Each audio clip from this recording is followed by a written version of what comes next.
Hi, and welcome to the City Show. I'm your host, John Zimkus. We've got a full day today. We're going to meet with Tom Seddon, from the Executive Director of the Warren County Foundation, to talk about Living Undivided program. And we're also going to meet with Maddie Esposito from the Lebanon Area Chamber of Commerce, Chad Blanton and Janet Steinke from the Lebanon Rotary about Let's Talk Lebanon. But first, we're going to have an interesting topic. It is the Great Backyard Bird Count. And our guests today are David Ware and Austin Langdon. Now, David is not a stranger to the City Show. He was telling me a few moments ago that he was once the host, but for years, he's been behind the camera. That's most of the time spent behind the camera, yes. Now, the Great Backyard Bird Count sounds fascinating. What exactly is it? It's a citizen science project worldwide where people anywhere on the globe can, for this period of 4 days in the middle of February, count the number of birds they see, the number of species they see, and the number of birds in each species, so that they can send the views and the counts of several 100,000 people around the world into a database that maybe 100 scientists look at, or a dozen or two scientists look at, and apply analytical tools to look for trends in bird populations, bird locations, and any other interesting factors they might be interested in, to see if there's a canary in the mine. You know the story about the canary in the gold or the coal mine. Yes. So if something drastically changes, we might be interested in that. What does that change mean? Could it even conceivably out there somewhere affect us? And there are times that maybe it could happen that way. So we want to be alert. We want to protect species. We don't want to lose more than we have in the past. But we also want to look for what changes in populations mean. Yeah. How long has this program been going on? Do you know? I think 25 years. Yeah, since 1998 was the first year. So that's about 25 years. Pretty close. Now, it's always in February. Is that correct? It is, and it just started that way. And for consistency, they've kept it that way. It seems like an odd time of the year, but doing it that way every year, at least weather and climate isn't going to be a big factor in the changes that you might see. So it's just for consistency. It started then, and it's okay that it's in February. I mean, we aren't going to count any hummingbirds here in Warren County this month, but those hummingbirds are down in Central and South America now, getting counted by those people that are participating in this event down there.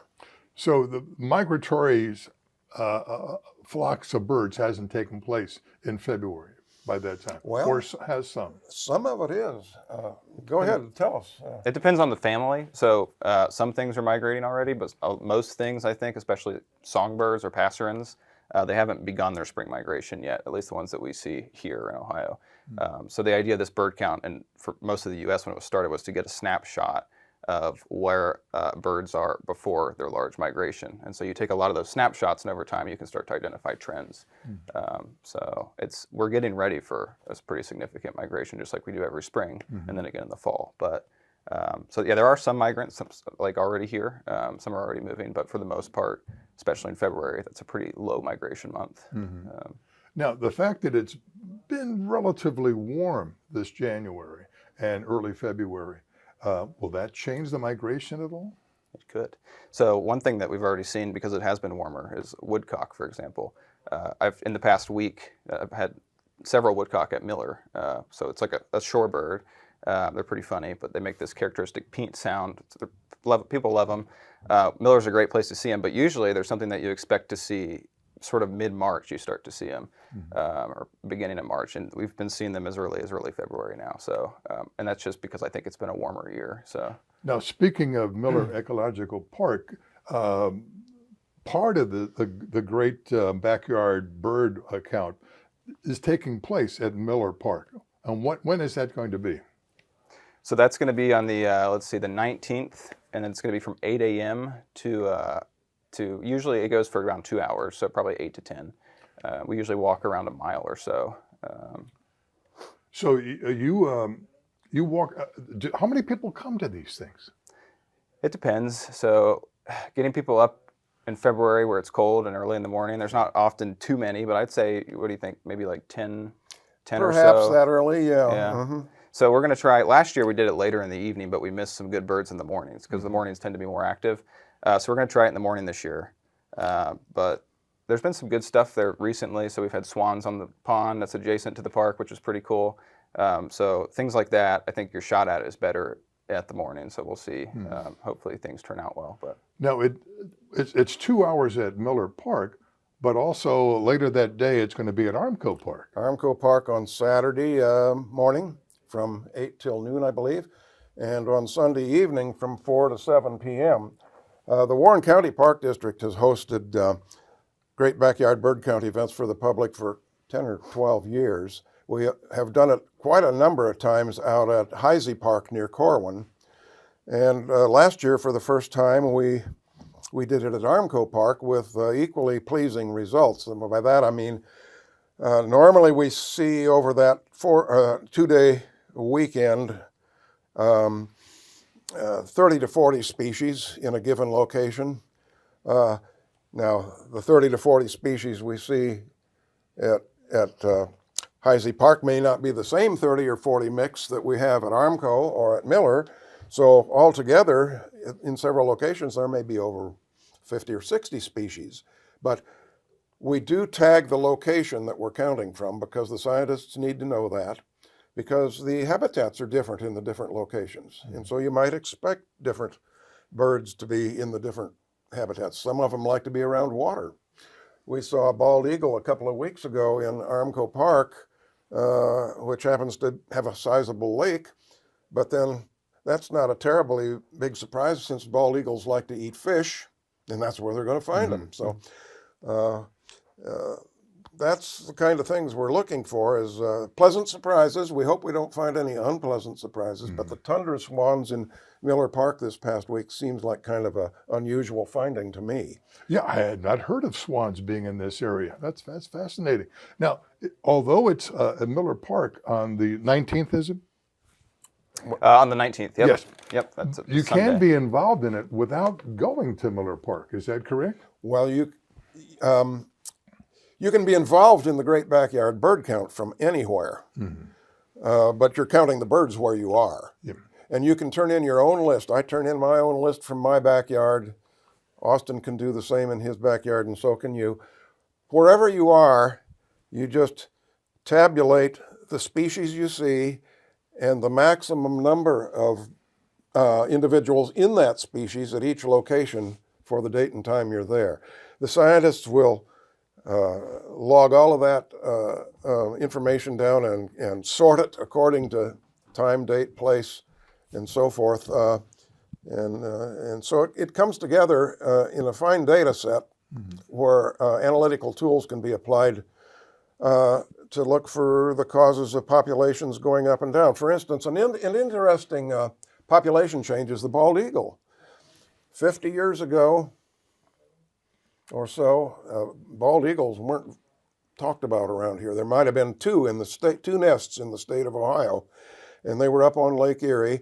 There had been more, but they had declined, and it was found out even before the Great Backyard Bird Count started that the reason the bald eagles were in decline was because they were eating fish, which were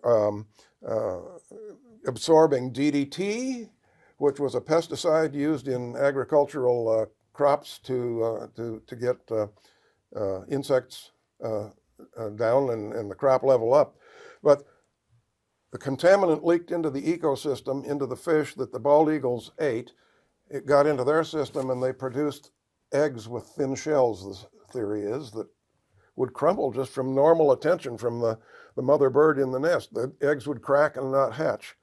They banned DDT in 1970, I think. And since then, we don't have two bald eagle nests anymore in Ohio. We have over 800. 800 nests, nests in every county in Ohio since we got rid of DDT. So we can track these kind of things. DDT was the eagles were the canary in the DDT Yeah. food chain. So that's the kind of thing that can. Dave, maybe you better explain the canary. Oh, well, okay, yes, okay. I spoke about canaries in the coal mine. The story I always heard was back in the days when we did a lot of coal mining in this country, the miners would keep a canary in the mine, and the canary, of course, has a personality that makes it sing all the time, just nonstop singing. You might even get tired of it. But if the canary stopped singing, the miners got worried, and they would go and check, and the canary might be sick or lying on the bottom of the cage. And that would indicate probably, since the birds are more sensitive than we are, that there's a toxic gas in the mine. It's not being well ventilated, and the miners better get out of there until this problem is discovered and fixed. So the canary stopping singing alerted the miners to take action to see if they were in any danger themselves from noxious fumes. Now, Austin, we mentioned that you can be part of it without going to Miller Ecological Park, but what would be the advantages of being there? I think the advantages are, especially if you're new, there will be people there who can help you identify birds confidently. And you'll probably see more if you're just starting out than you otherwise would, because if you're just looking through your field guide for the first time that you just picked up, you might say, well, I've never seen any of these. But really, it's a matter of attention. So once you know they exist and you know what to listen for and what to look for, if you have somebody who can help you with that, you start to see that birds are a lot more common. There's a lot more species that maybe you just didn't know that even existed before. So I think if you come out and we'll help you, I think we'll get a good number of birds regardless, whether it's be out there in the rain or if it's snowing, that's even better usually for birds. So so that's one advantage of doing it, but you don't have to. So it's a 4-day event. The only requirement is that you keep a list for more than 15 minutes. And so you can do that from home. You can submit your checklist using an app called eBird, or you can do it online using eBird. It's a great site. And all that data that's submitted through eBird will be aggregated into the Great Backyard Bird Count data set. So Now, do you sign up for anything, or do you? You will have to, I think, make an account for eBird. So eBird is made by the Cornell Lab of Ornithology. It's widely used by birders, and the Cornell Lab is one of the sponsors, along with the National Audubon Society, of the Great Backyard Bird Count. So it's a really intuitive way to sort of keep track of what you're seeing and log details about your checklist. And the more details that you can provide, the better. But and then there are local reviewers too, eBird reviewers. So each county or every few counties has in Ohio a reviewer who will review checklists that are submitted for any anomalies and reach out if they think that you might have misidentified something, or if something's especially rare or notable, they just want to confirm details. So that kind of keeps the data integrity a little more sound than it otherwise might be. And then I guess the thing about the Great Backyard Bird Count is that it does tend to attract a lot of beginners, which is great, and that's part of the goal of it. But you know, you're thinking about, it's sort of a trade-off sometimes. You have volume, which is the great thing about citizen science, because you can collect a whole lot of data, but then you're wondering about the integrity of the data. Is it as high as if you had, you know, people with degrees in ornithology or something collecting this data? And the answer is no. But still, if you collect enough data over enough time with the same imprecisions, if you will, then you can still identify those trends, which is really useful. So Now, you told me earlier that you're an enthusiast. What got you interested in the birds? You know, I kind of pick up a hobby, and then I get really into it, and then I move on to the next one. And this is the first one where it's lasted several years now. So, but I saw a goldfinch at a feeder, and it was a bright yellow bird, and I had just never noticed them, to be honest with you, even though they're common. And I see them all the time now. But I was just like, wow, I was taken back. I didn't know we had yellow birds like that in Ohio. And it just sort of sparked a compulsive research, and what became an obsession. And now it's just a great hobby. And I think it's the community. It's a really built-out community, like I didn't realize existed, of birders, local birders, that has kept me going. So made a lot of friends. I think it's a great hobby. So if anybody's interested, come out. I think we'll have a good time. Now, you were talking about sometimes there's a rare find. What kind of rare finds have you come up with in Warren County? So in Warren County, outside of the bird count, lately, I mean, this past December was awesome. So at Cedar Creek, I spent a lot of time birding there, but we had, let's see, a black-legged kittiwake, which is an oceanic gull, which was kind of neat. So that's considered a vagrant bird because it's outside of its normal range. And then that was followed up by a Pacific loon, which is a western species. So you had probably almost 100 people chasing these birds over a week or two period. So there's some neat gulls on the beach that you don't ordinarily find, like great blackback gull. It's one that we get in northern Ohio off the lakefront, but don't usually see in southern Ohio. Right now there's an eared grebe at Cedar Creek, which is again one that's not within its expected range in Ohio, especially for southwest Ohio. So, and all these things, you can find these birds on eBird. So when notable things are found, you can sign up for alerts, and then it'll tell you exactly where it is, who saw it, and you can chase it. So that's a whole sort of sub-hobby within birding, is chasing rare birds. So a lot of people enjoy that. But That's another interesting point. You don't have to be participating in the bird count during the 4 days in the middle of February to have access to this data. If you're just curious about what bird populations are living in your area or any other area, you can access the website and see the tallies of the contributions that others have made of all of the data they've collected. And you might be surprised. I mean, there's a sign up at Spring Valley that says there's over 230 some species of birds that have been seen over the years in that marshy area. And I think Miller Park claims around 150 species right here in Lebanon, which is very nice. And you can zero in on various locations and see just what you might expect to find there, even though you didn't see it yourself. yeah. It might make you want to go see it yourself. No, I live near Miller Park. Is that a good place for bird watching? I think it's great. I live there pretty close by too, so I started birding that a few years ago. And there's a good, I think, diversity of habitat. So you have prairie, you have woodland habitat, sort of young growth forest, and some older growth forest too. And so you also have a pond, so you have the opportunity for different sorts of waterfowl. And so I think just the different number of habitats within a relatively small space, it's a good place to bird for that reason. But so yeah, the swans were a great pickup for the park. We didn't have that on our list yet for Miller Ecological Park, so I was pretty excited to see those. Our night hikes have revealed some interesting things too. The woodcock is one of the things that you really only get to appreciate at night. They hide in camouflage in their habitat during the daytime, and they're not active. It's not a bird that sits out on rooftops or tree limbs or fence posts. They stay down in the cover and hide and don't move around much in the day, and they're not vocal during the day. But as soon as the sun goes down, in the next 15 or 20 minutes while it's getting dark, at this time of year they begin their courtship flights, and that's very musical. They do get vocal, they do get active, they soar from the ground, spiral up several hundred feet, twittering and making music play through their feathers. And this is to impress the females that are on the ground. These are the males up there. And then they'll spiral down and dive to the ground and start vocalizing again and repeat that several times. And until it gets dark, you can see that and appreciate it. And also, owls are going to be more prone to be heard at night. We did find an owl nest in Armco Park last year. A great horned owl nested in a hollow tree and fledged 2 owlets.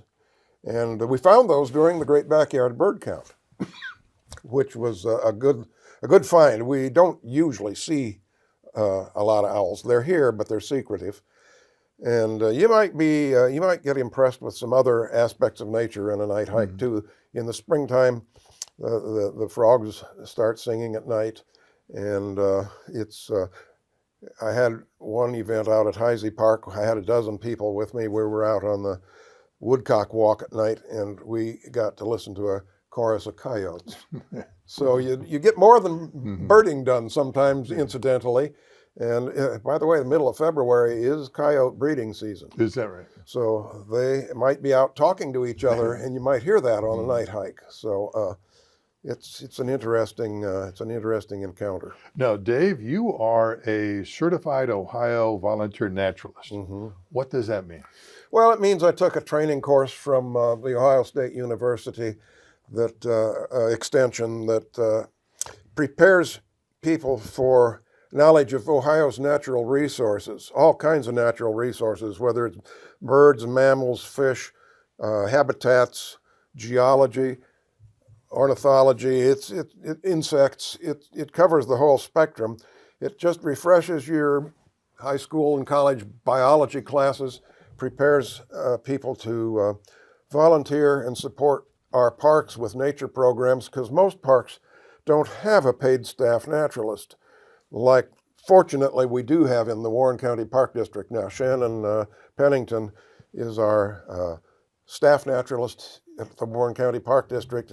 Austin and I support her as volunteers with a lot of her nature programs. She's done an awful lot to pull enthusiasts in from all over the community to learn about different aspects of nature. She's even made friends with our local Warren County wildlife officer, who can add a lot more information about what he sees in the wildlife management business. So the volunteer naturalist course simply prepares people to help park districts that don't have a lot of budget, at least not in this county, and we can embellish the programs that are offered, and we found that the public is thirsty for that. Mm-hmm. They do want to learn about this. Some of Shannon's programs draw a couple hundred people at a time, whether they're young school-age kids, junior high or younger, or whether they're senior citizens, and we go into the Otterbein retirement community and present nature to them there on different topics. We cover the spectrum, and it's brought a lot of attention to the Warren County Park District that may not have flourished and come out to the public without that. Now, if you're in thirst of knowledge about birds, the organized Great Backyard Bird Count will be at Miller Park. And what day? That'll be on the 19th. That's Sunday, and it'll be from 8 to probably around 10 or so. And you will both be there? Hope so. I'll be there, definitely. Yeah. And Laura Stanton, who's co-leading it through the OSU Extension, so she's a great birder too. So if you're a first-timer and you want to be involved, but you're not quite sure the birds you're seeing, you'll help out and identify them? That's right. Yep, and we'll love to meet you, so come now, out. Binoculars and cameras recommended? I think so. Yeah. If you have binoculars, definitely bring them. You'll get a lot more out of it, I think. We'll have some spares, but you might have to share depending on how many people come and don't have binoculars. So if you have them, definitely bring them. If you have a camera too, I mean, it can't hurt to bring that. Now, at Armco Park, we do have a large pavilion there, and we're going to have our naturalists and binoculars and equipment and maybe some bird reference guides in the pavilion. And outside of the pavilion windows, we have set up bird feeders for the last month, filled them with seed to attract birds, so that no matter what the weather is, people can be inside looking out at birds in snow and cold weather, because they'll feed at the feeders. They come up close. You can get a good close look at them. You can take pictures through the window. And so that's a Shannon Pennington program that we'll be conducting there. The weather looks like it's going to be good now. We don't have to stay in the pavilion. We can hike in the park and go into some of the habitat and see what kind of birds are still lurking there. So now that park's on 741 north of Otterbein and south of Green Tree Road, right? That's right.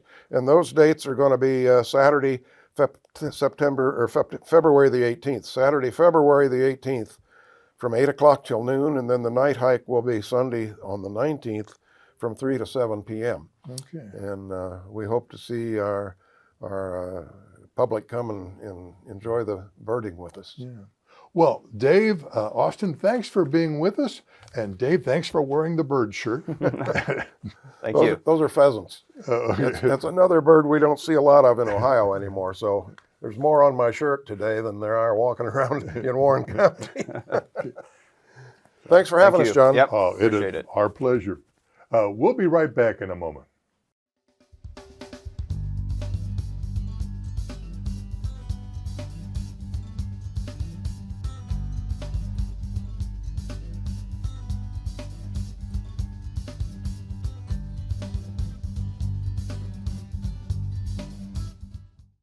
Hi, and welcome back. Our guest now is Tom Seddon, the CEO and president of the Warren County Foundation, who's going to talk to us about Living Undivided program. Welcome, Tom. Thank you. Now, I've never heard of this program before. What's it all about? Okay, Undivided is a program that actually started close to 5 years ago at Crossroads Church. Chuck Mingo, one of the teaching pastors, got engaged in the concept of Undivided to bring people together to talk about all of the issues that we face today from a racial perspective.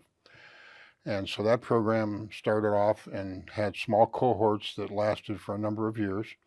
Then they decided to take it to its own 501c3 organization, and now they're providing cohorts all over the country. They've had over 150 cohorts from West Coast across to the East Coast, involving a variety of groups, some church groups, nonprofits, even businesses. We've had local police forces do it within their in their employee ranks. So it's a program that involves people in a conversation over a 6-week period to learn about all of the issues that we face today from a diversity standpoint. Okay, now, when will this program be held in the area? Okay, we actually started last fall. We had a cohort up in Springboro, which was very successful with 40 people involved. And that group continues to meet on a monthly basis and working on projects up there. And so what's happening now is this year we are having 3 cohorts in Warren County. There will be one in Lebanon, one in Springboro, and then this summer there'll be one in Mason. And fortunately, through a grant from the Greater Cincinnati Foundation, we have matching dollars to support the cohorts and the cost of those cohorts to operate. Each cohort involves facilitators, all of the audiovisual materials that support the discussion, and the handout materials that are part of the meeting. So we were able to get some local grants to help support that also. So what will happen here in Lebanon, starting on March the 2nd, there will be a cohort for 6 weeks through April 6th. They'll meet on Thursday nights from 6:30 to 8:30. It'll be out at the Countryside YMCA, and there'll be 2 facilitators that will be leading the discussion, and it'll be a great opportunity for people to get a better understanding around diversity and other racial issues. Now, it's 6 weeks, you said. Yes, sir.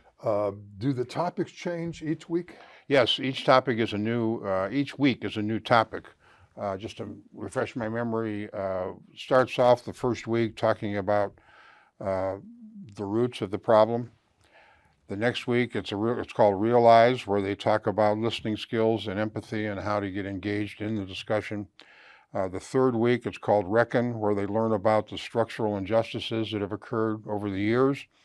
In the fourth week, it's Respond, where they're reflecting on the roles that everybody has. And the fifth week is called Repair, where they start to build relationships and talk about how to best attack some of the problems.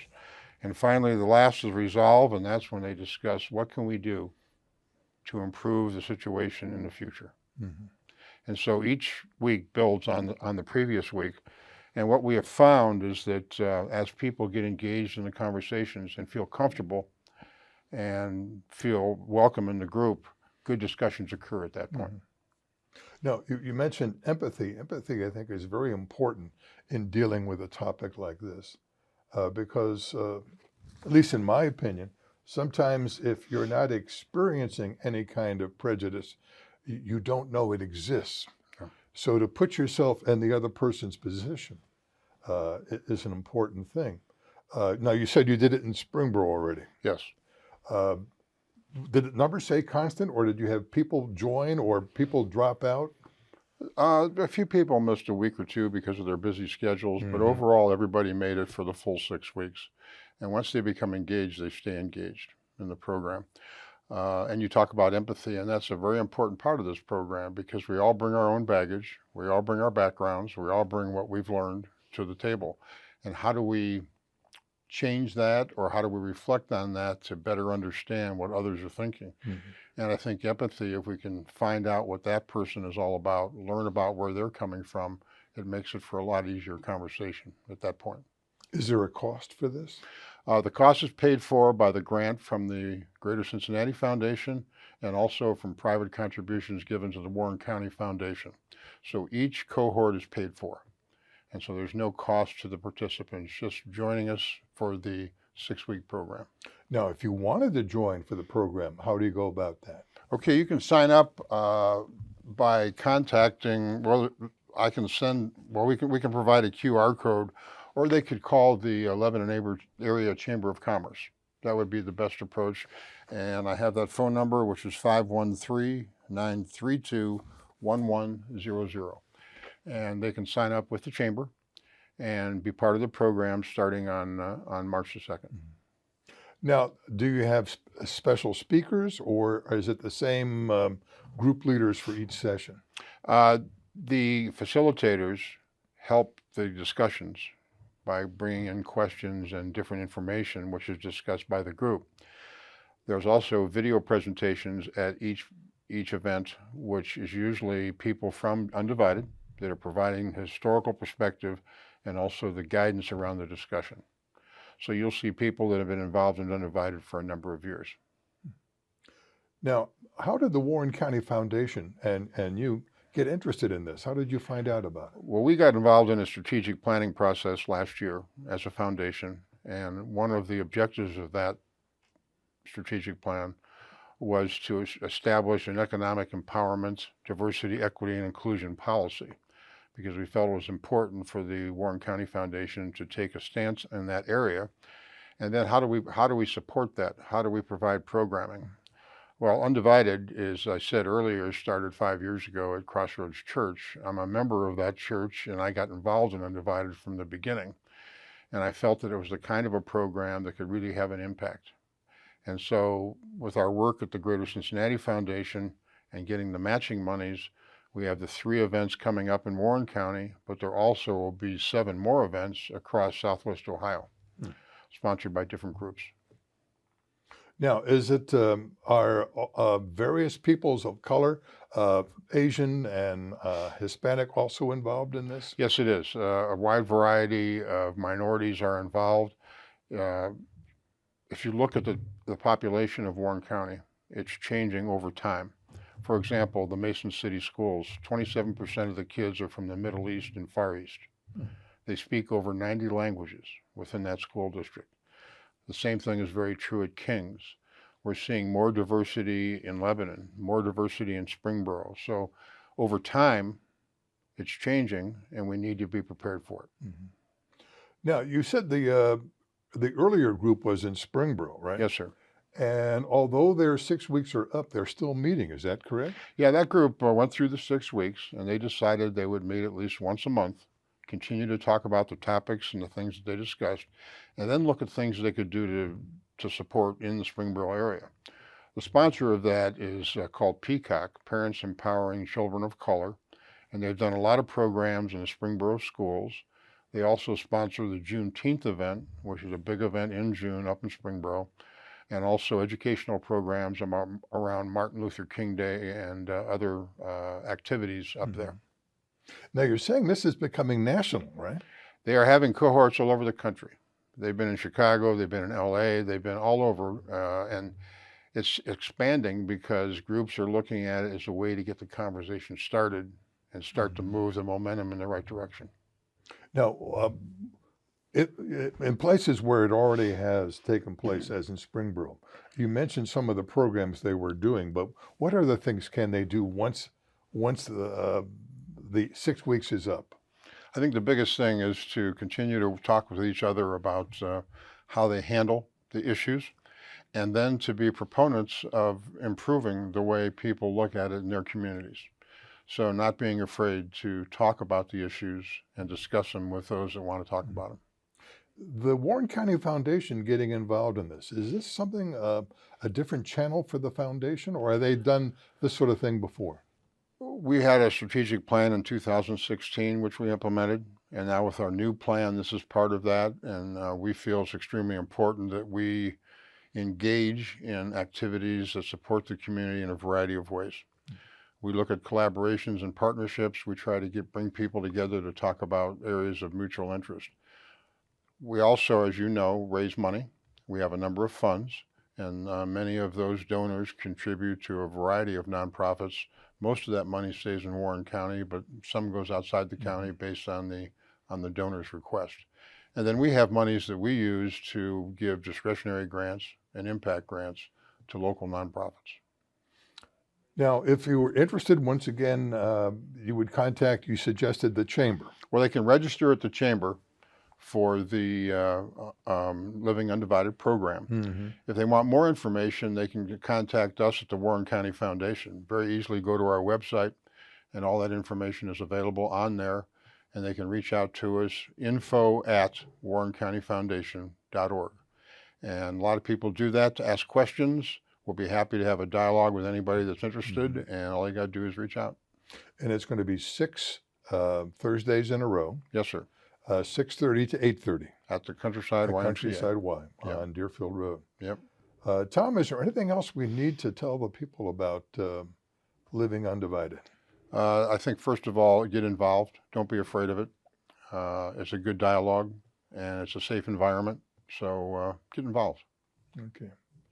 Well, thank you very much. It's an important issue I think we as a society need to pay more attention to.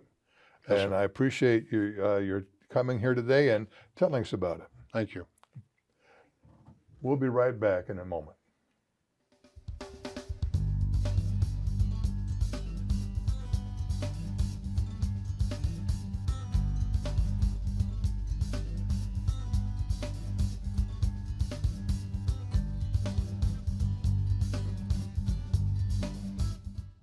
Welcome back. Now we have 3 guests. Maddie Esposito, the new Executive Director of the Lebanon Area Chamber of Commerce. Chad Blanton, the President of the Lebanon Rotary Club. And to give moral support to both of them, Janet Stenke, a Rotarian who happens to be on the board of the Lebanon Chamber. Maddie, we're here to talk about, to begin with, Let's Lebanon. What is Let's Lebanon? So it's a business expo where just different businesses locally come to the high school, and we just invite people in the community to come and visit and see what's going on with the different businesses in town. So Where's it being held? it's at Lebanon High School, so right in the gym. And when would this be? It's March 4th, the first Saturday of March, from 8:30 to 1. And you have a number of booths and vendors? Yes, so we're currently around 45 to 50, but it's still open for registration. So if anyone wants to sign up, they're welcome to sign up. Now, what kind of vendors would these be? So we're expecting nonprofits, local businesses, small businesses, home improvement, real estate, healthcare. There's all different kinds of people coming. So Now, are there things that kids might be interested in?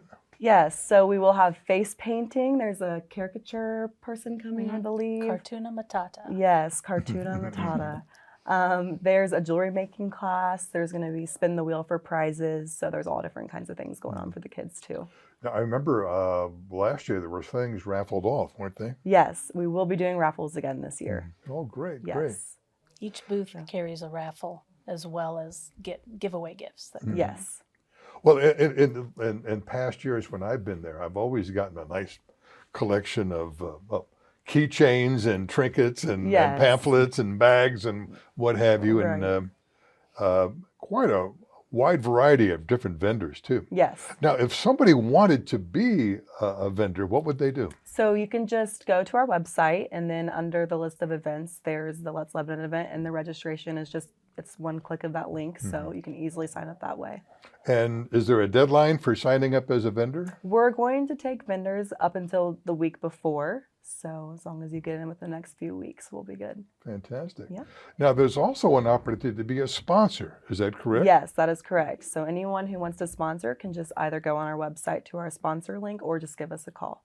What are the advantages of being a sponsor? So it provides a lot of foot or traffic. People are going to see you. The exposure is there, and it just helps promote your business too. So Is it generally local, or do you have some people from outside the area get involved? yeah, it's mainly local, but we do have a few different business partners from like the Springboro and Middletown area who also choose to either come and be there or also sponsor. So Fantastic. yep.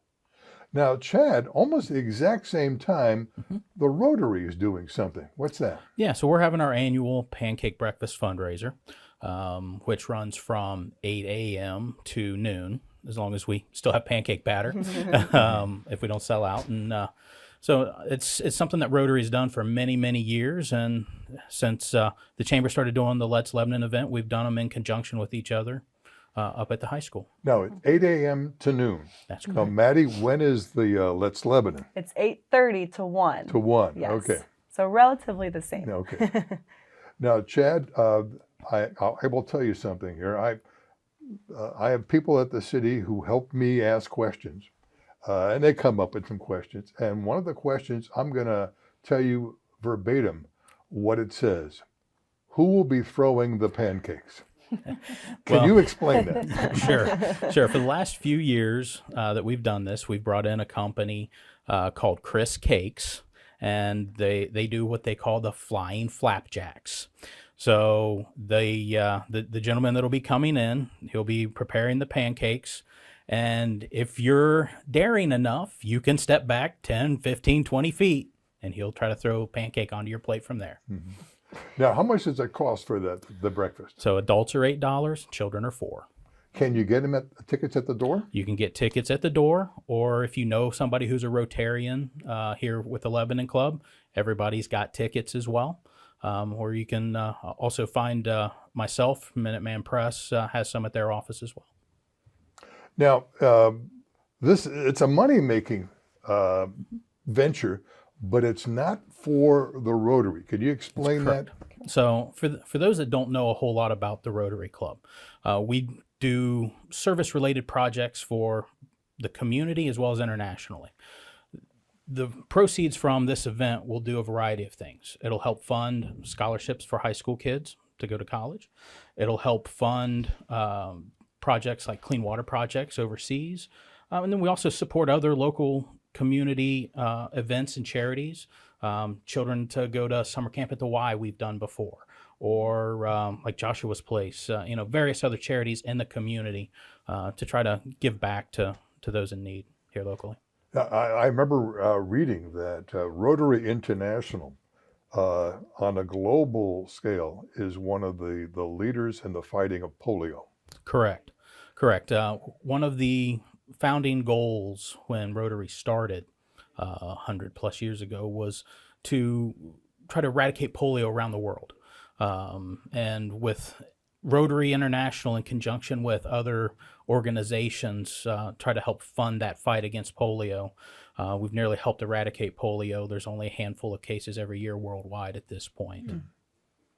Now, Janet, you're here for supporting both am. Maddie and Chad. I'm part of both. Is there anything we've left out? Oh, I knew you were going to say that. Well, we do have a full day of entertainment as well at the Let's Lebanon. I can't remember all the groups. There's some Yes. children's dance groups. There's The What else? orchestra is coming. The Voices of Warren County will be there. oh yes, And then the Lebanon, Ohio Sports Academy is coming to do. Is there a stage area? yes. Yes. So if you're interested in checking out some of those other entities, come on down and take a look. Absolutely. That's what it's open for the community to check out what we have available in town. Okay. Maddie, is there anything you want to add? I think that covers it. Just Okay. if you're interested in registering, please do. Okay. Yeah. Now, Maddie, what's coming up with the Chamber? What other projects do you have beside Let's Lebanon? Yes, so coming up soon, we have a Girls' Night Out event in downtown, which just promotes Ladies' Night Out and shopping local. We also have a chocolate walk coming up in April. No, they're not necessarily at the same time, are they? No, so Okay. yeah, they're at different times. The Girls' Night Out is in March, chocolate walk's in April, and then after that, we'll be getting into our Third Friday series. What's the chocolate walk? What's that all about? So it's just you go to the local businesses, they'll have a sign on their door that says that they are participating. And then when you go, you'll have a bag and they will drop you off a piece of chocolate for coming in and visiting with them. So Now, the Girls' Night Out, is it 4 times a year or 3 times a year? 4 times a year, yes. And all the different businesses, they just have discounts and things going on in their shop to get you to come in and buy local and support local. So Now, they're always Fridays, is that correct? they're always on Saturdays. Saturdays, Yes, excuse me. yes. I do remember, driving down through downtown Lebanon, and on those nights, the town is busy with Yes, people it's walking very all over the busy. place. Yes. Okay. We usually have 500, 600 people easy at the beginning. So I think we Right. usually have more than that Right. as it goes along, but that's how we start. Do you draw from outside the Lebanon area? Oh yes, people come in from out of town and they'll let us know too. Oh, we came from Wilmington or we're from wherever. So Oh, fantastic. Yes, yes. Fantastic. Now, Chad, what does Rotary have coming up? Yeah, so our next big event after this will actually be also kind of in conjunction with the Chamber, will be the Country Music Festival here in town coming up in June. And then every fall, we also do another fundraiser here in the community with fall decoration packages. For those that don't really have the ability to go out and get some pumpkins and corn shocks, straw, those kinds of things, if you want to buy those and have them delivered to your house, that's something we do for fundraisers as well. So That's great. Plus, you have the Rotary concerts, right? yeah, we do have a concert series in park here in Lebanon on Thursday evenings all through the summer. Bicentennial Park, I believe, correct. on Yeah. Mulberry Street. Yes. Well, fantastic. Well, Maddie, congratulations on your Thank new you. position. Thank you. Janet and Chad, thanks for being here, and I look forward to Let's Lebanon and the Rotary Breakfast. That's great. Look forward to seeing you. Well, thanks for being with us today. Take care, and I'll see you around Lebanon.